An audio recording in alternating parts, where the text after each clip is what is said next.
Meet in her aspect and her eyes. Thus mellowed to that tender light, which heaven to gaudy day denies. One shade the more, one ray the less, had half impaired the nameless grace, which waves in every raven tress, or softly lightens o'er her face, where thoughts serenely sweet express how pure, how dear their dwelling place. And on that cheek, and o'er that brow, so soft, so calm, yet eloquent, the smiles that win, the tints that glow, but tell of days in goodness spent, a mind at peace with all below, a heart whose love is innocent. I loved you first, but afterwards your love, outsoaring mine, sang such a loftier song, as drowned the friendly cooings of my dove, which owes the other most. My love was long, and yours one moment seemed to wax more strong. I loved and guessed at you, you construed me, and loved me for what might or might not be. Nay, weights and measures do us both a wrong. For verily love knows not mine or thine. With separate I and thou free love has done. For one is both and both are one in love. Rich love knows not of thine that is not mine. Both have the strength and both the length thereof. Both of us, of the love which makes us one. My love is like a red, red rose that is newly sprung in June. My love is like the melody that's sweetly played in tune. As fair art thou, my bonny lass, so deep in love am I, and I will love thee still, my dear, till of the seas gang dry. Till of the seas gang dry, my dear, and the rocks melt in the sun. And I will love thee still, my dear, while the sands, oh, life shall run. And fare thee will my only love, and fare thee will a while.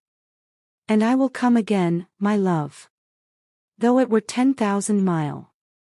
Bright star, would I were steadfast as thou art, not in lone splendor hung aloft the night, and watching, with eternal lids apart, like nature's patient sleepless eremite, the moving waters at their priest-like task, of pure ablution round earth's human shores, or gazing on the new soft fallen mask, of snow upon the mountains and the moors, not yet still steadfast, still unchangeable, pillowed upon my fair love's ripening breast, to feel forever its soft fall and swell, awake forever in a sweet unrest, still, still to hear her tender taken breath, and so live ever, or else swoon to death.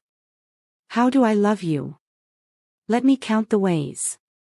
I love thee to the depth and breadth and height my soul can reach, when feeling out of sight, for the ends of being and ideal grace.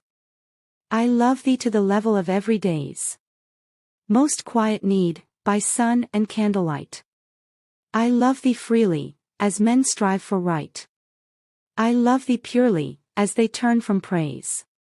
I love thee with the passion put to use in my old griefs, and with my childhood's faith. I love thee with a love I seem to lose with my lost saints.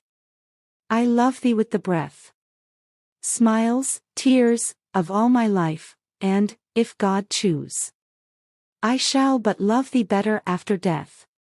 She walks in beauty, like the night, of cloudless climes and starry skies, and all that's best of dark and bright, meet in her aspect and her eyes.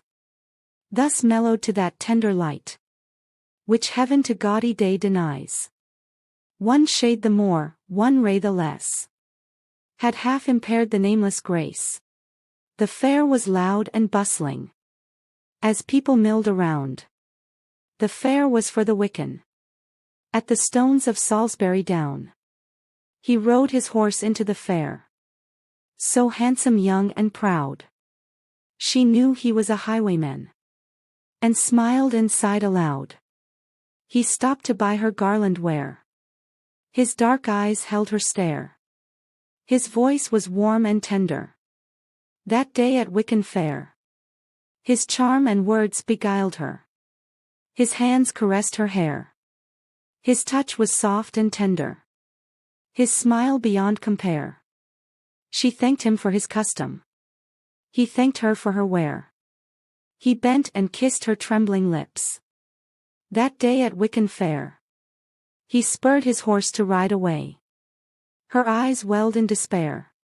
He promised to return one day. Return to Wicken Fair.